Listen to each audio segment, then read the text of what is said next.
Today I'm going to be giving you my thoughts on the Switch 2, and I'm also going to be looking for your thoughts on my latest goodies that I've picked up from CEX.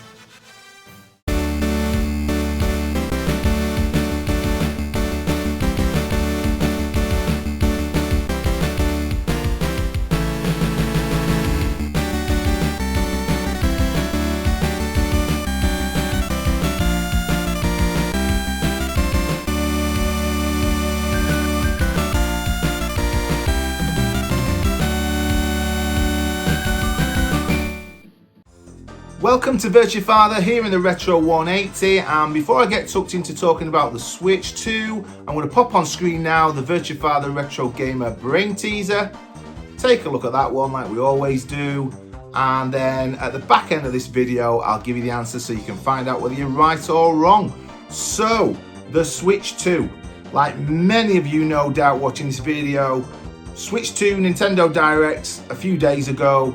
Glued to it, watched it through. It was a lengthy one, wasn't it? And I got to the end of it and I just thought, wow, I really do want one of them. For the first time in a long time, a new console's coming out and I really don't want to miss out. I want one.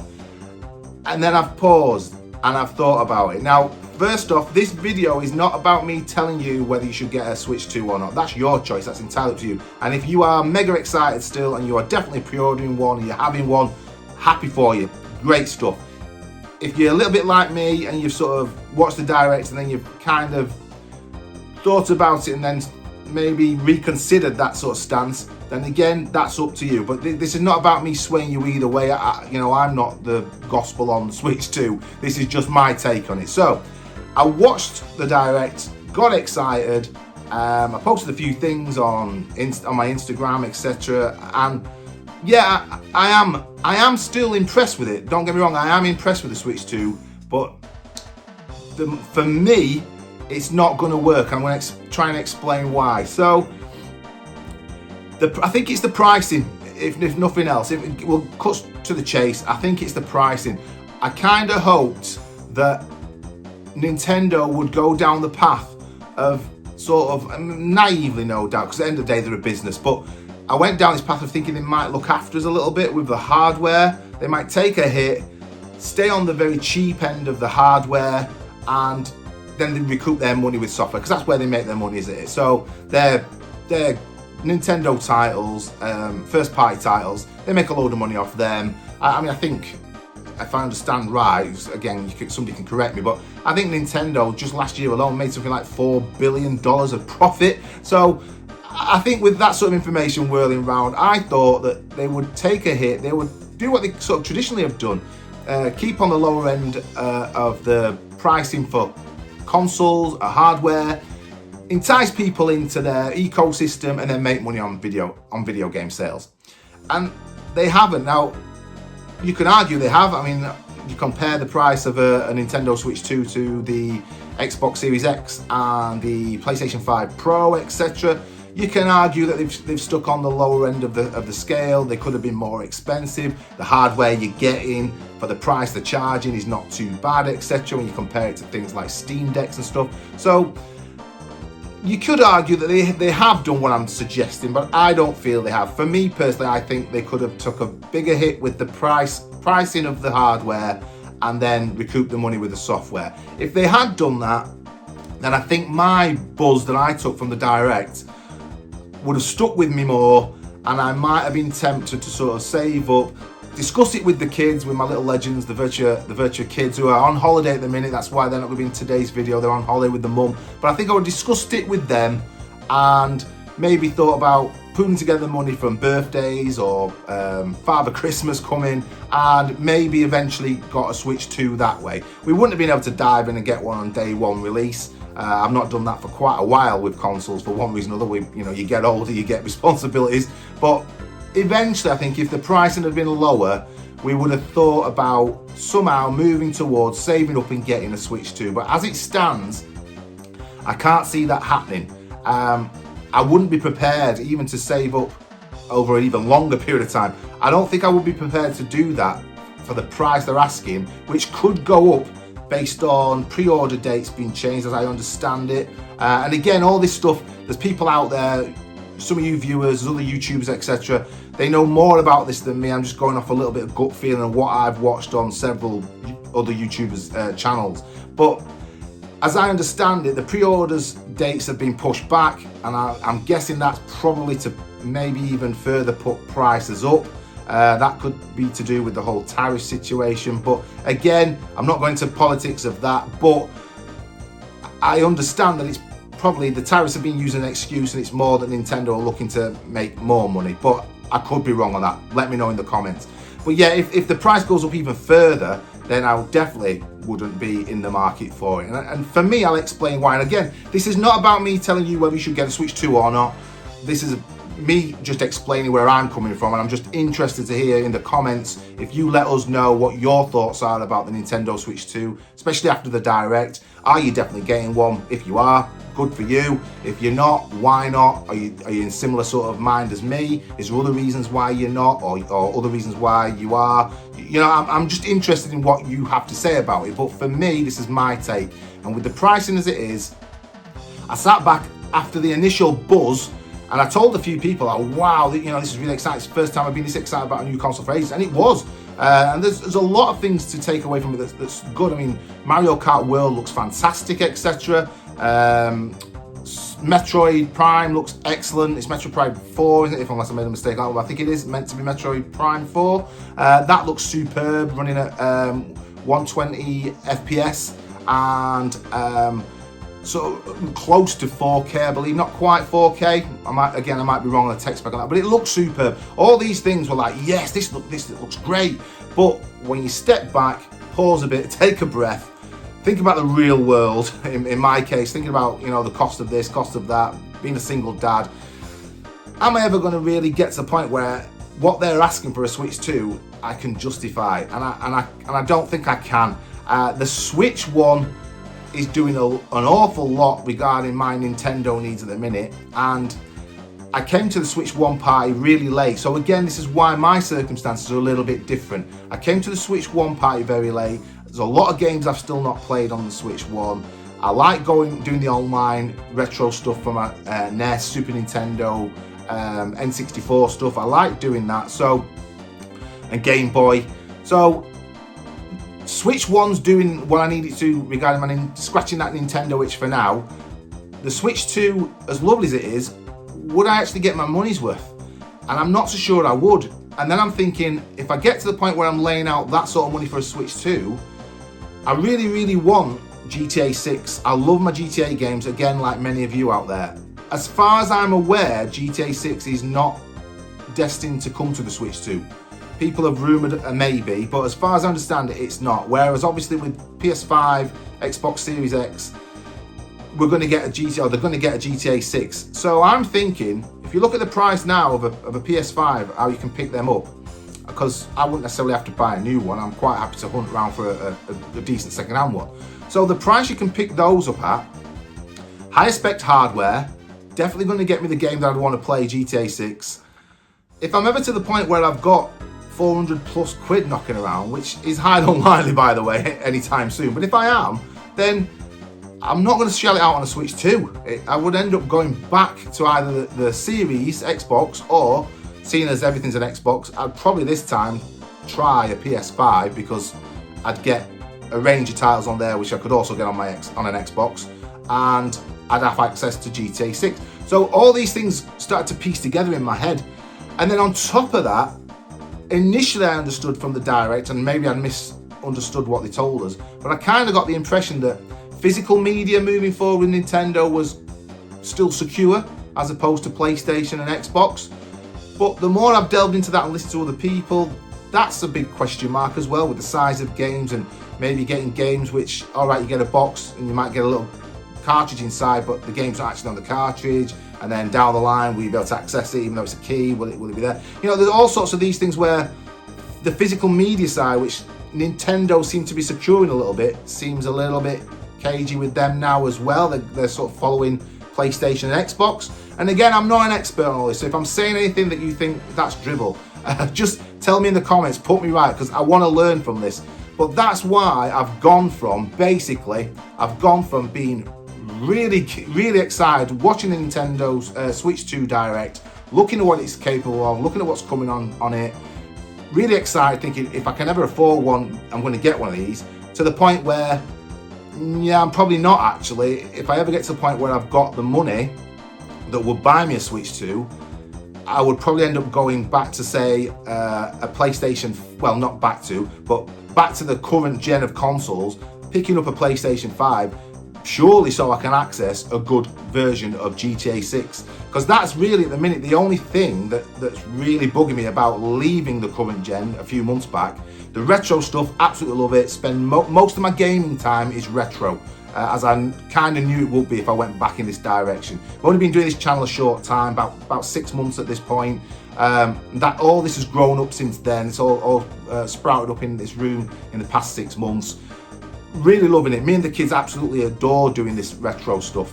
And the only thing that's put a question mark in my mind about if I've done the right thing leaving current gen behind is GTA 6 on the horizon, eventually coming to shops and me not being able to necessarily purchase a decent copy of it and playing it. So yeah, that's where I'm at. Really excited about the Switch 2, and for you guys out there that are definitely getting it, I am sure you're going to get a good console. I'm not knocking the hardware as such, and the games that are going to be on it will be fantastic, but for me personally, it's kind of become an unlikely thing to happen now. So yeah, Switch 2, let me know in the comments your thoughts on that one. And now we come on to the pickups, and I popped into CEX earlier today, picked up 3 new titles, well, saying new titles, 3 retro titles. 1 I've played before, 2 I haven't, and I'd just like your thoughts as I go through these as well. Let us know in the comments, have I picked up 3 good ones, have you got them, etc., have you had them in the past? Just let me know what your thoughts are on each of these. I'm going to do an overview for each one as well, like I normally do, so let's get started. First one that I've had before, Street Fighter 4, PS3, Street Fighter 4, a mere £3. So I'll pop it open. Your seat falls out. Pop it open. No manual or anything, just the game, just the disc. But it's in good nick. I have had this before briefly. I'm a massive Street Fighter fan. Love my beat 'em ups. Big on Virtua Fighter series, but I love the Street Fighter series as well. If I'm totally honest, I arc back more to Street Fighter 2. Really love playing sort of Street Fighter 2 Hyper Fighting. I've got the 30th anniversary edition on my Xbox One X. Play a lot of Street Fighter 2 Hyper Fighting. Also, to be fair, Super Street Fighter 2, and I like my Street Fighter Alpha 2 as well. So that Street Fighter 2 era and the variations amongst that, that's really where I'm at with it, because that was the first time I proper got into it. So I'm thinking back to like the early 90s when Street Fighter 2 came out on the Super Nintendo. I actually got, back then, I got the Super Famicom import, and we bang on about game prices, so I mean, I've just been talking about the Switch really. That will make myself sound like a right hypocrite now, but I think back to how much the Super Famicom Street Fighter 2 cartridge cost me back then, and it was eye-watering. I'm pretty certain it was about 60 quid. So if you factor in inflation and fast forward 30 odd years, that was a pricey game. I must have saved up a lot of money from my part-time job to get that. You think back and you wonder how you did it. But yeah, we are harp on about how expensive things are. I suppose I've now got more responsibilities. That's why I have to consider money differently. But yeah, when I picked up Street Fighter 2 for the Super Nintendo, well, Super Famicom cartridge, it cost an awful lot of money. But back to this, Street Fighter 4. Great game when I've had it before. I'm looking forward to playing it again. Let me know your thoughts on it in the Street Fighter series. Where do you rank this one? But I'm going to do an overview for you now. Released in 2009 for the PS3, Street Fighter 4 marked a triumphant return for the legendary fighting series, reviving classic 2D gameplay with a bold new 3D art style.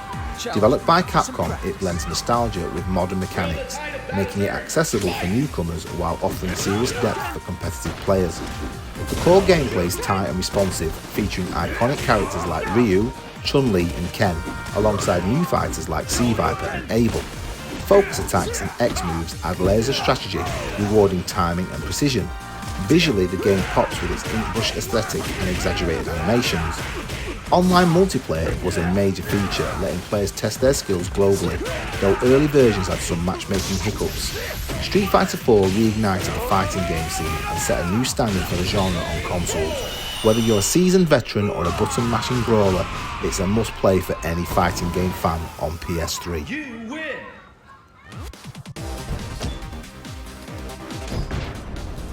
And next up is another PS3 title, and this one is Killzone 3. Now I'm pretty confident I picked up a good one here, and the reason being I picked up Killzone 2 a few months back for the PS3 and I absolutely love it. I'd like my first person shooter games, and Killzone 2 is quality, so I'm hoping that this one is going to be up there with that one. Again, let me know if you've played Killzone 3 or all the Killzone games. I think is there 4 in total. Am I right thinking there's 4 in total? The 4th one came out on PS4. But yeah, is this a good one? I'm hoping it is. As I understand it, the Killzone games are just generally good. So I picked this one up, mere £3.50. Let's take a look at this one. Released in 2011 exclusively for PS3, Killzone 3 is a visually stunning sci-fi first-person shooter that builds on its predecessor's gritty warfare with bigger battles, improved gameplay mechanics and full 3D and PlayStation Move support. Developed by Guerrilla Games, it puts players back in the boots of Sev as the war with the Hellghast rages on. The gunplay is heavy and satisfying with impactful weapons and brutal melee finishes. Environments are more varied than in Killzone 2, ranging from icy wastelands to lush alien jungles, all rendered in gorgeous detail. Jetpacks and mech suits add gameplay variety, while the cinematic presentation feels like a full-blown sci-fi blockbuster. The campaign is short but intense, and the competitive multiplayer remains one of the PS3's highlights, with customizable classes and objective-based modes. Killzone 3 doesn't reinvent the FPS formula, but it refines it beautifully. With tight combat, impressive visuals and solid multiplayer, it's a must-play for PS3 shooter fans. The final game I picked up today was a little bit more pricey. It's on the original Xbox and it was a massive £6, but it's this one, 50 Cent Bulletproof. Now I've never played this before, back in the day never had this, and if I'm honest, back in the day when I had my Xbox in the early noughties, I would have walked past this. I wouldn't have entertained this at all, if I'm honest. I would have stuck with my GTA games and thought this was just like a cheapy knockoff of those with 50 Cent's name labelled onto it. But yeah, I understand. I've heard a little bit about it on other YouTubers' channels that this is one to keep an eye out for on the Xbox and give it a go because it's good fun. So if you know any different or if you agree with that, let me know in the comments. But I'll do the overview for it now. But yeah, I'm looking forward to getting tucked into this and find out for myself, is this a good one or not for the Xbox? Released in 2005 for the original Xbox, 50 Cent Bulletproof is a gritty third-person action game starring the rapper 50 Cent as himself, caught up in a violent criminal conspiracy on the streets of New York. With a story co-written by Terry Winter of The Sopranos and Boardwalk Empire, the game mixes urban crime drama with over-the-top shootouts and street survival. Gameplay focuses on cover-based shooting, brutal executions and collecting cash to buy new weapons, music tracks and videos. While the mechanics are clunky and the combat repetitive, the game leans hard into fan service, featuring G-Unit members, an original soundtrack and tons of unlockables. The soundtrack is arguably the game's strongest feature, packed with exclusive 50 Cent tracks that set the tone. Bulletproof is rough around the edges, but for fans of 50 Cent or mid-2000s hip-hop culture, it's a cult classic. Not the smoothest shooter out there, but undeniably one of the most unique.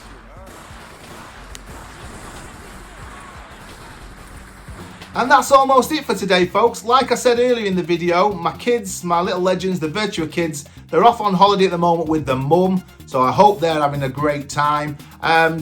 Speaking of the Virtua kids, my daughter, bless her, oh man, she brought a tear to my eye before she left.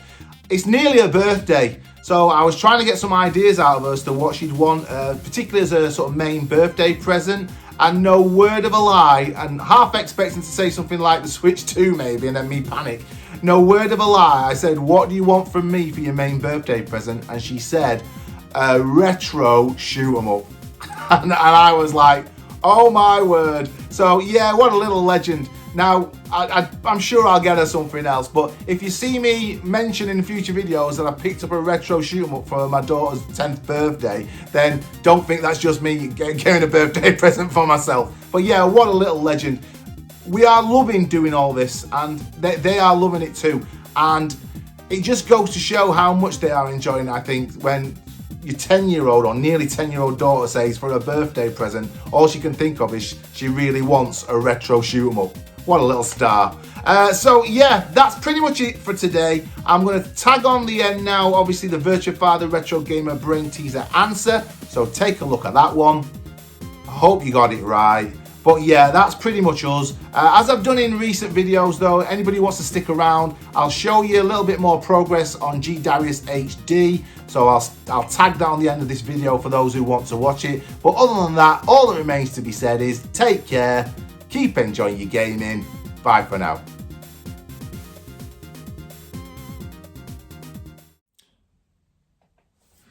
Right then, folks, we pick up the final stage, or what I believe is the final stage. If you've been watching the past few videos, obviously you'll know we've woven a way through to the end, the 5th stage. Lots of different ways of doing it on this game, but I'm going to pick it up where I left off last time, and let's see if we can finish it.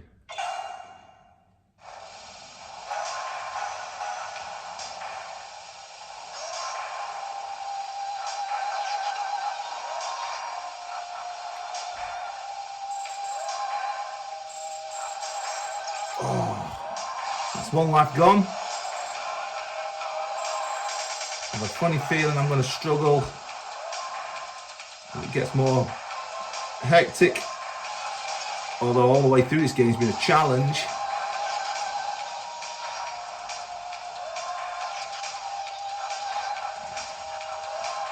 Oh man. That's all credit gone.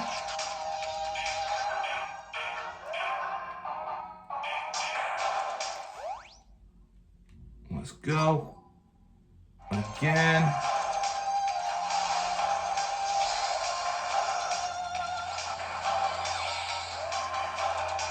I must admit, I keep forgetting on this game to actually use my power-ups. That doesn't help either. I'm using them at the wrong spot.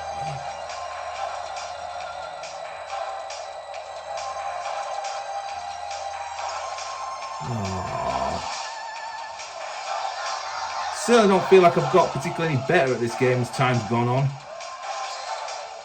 Muddle my way through it. It is a toughie. I like my shmups, but this is a tough one. I think I am just getting slower at them with age as well.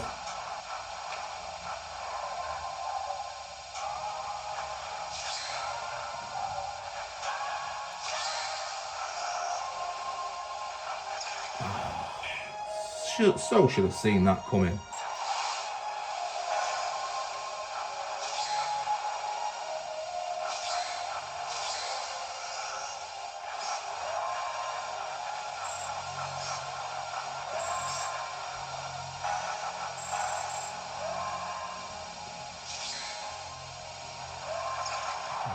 Dear me. If I can get to the boss at least. I might pause it there today, then maybe do another video on the boss.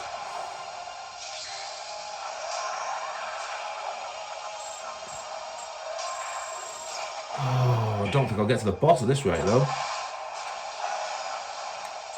So yeah, it's been one of those shmups that's been a real challenge, I found.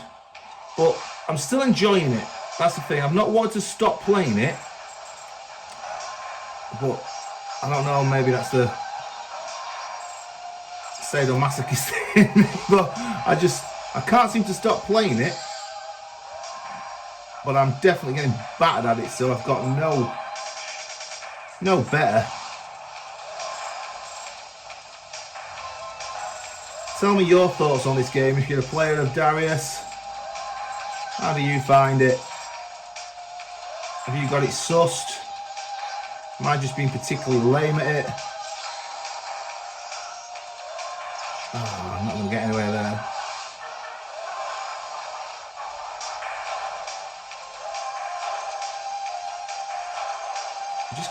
I don't know, it's just one of those shoot 'em ups I can't find an escape a lot of the time. Other shoot 'em ups I seem to find a way of wriggling out of it. Well, got to the boss. I'll give it a whirl, but I doubt I'm going to do it with the credits remaining. It's going to have to be another top up, I think. Well, let's see. But yeah, other shmups I find I can get to know the patterns, I can find my way around, I can find an escape. Whereas this one I feel trapped a lot. I find it very difficult to get away. And there we go.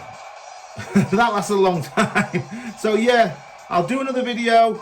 I'll come back to this boss, but at least I managed to get there this time. But I'll leave it there for now.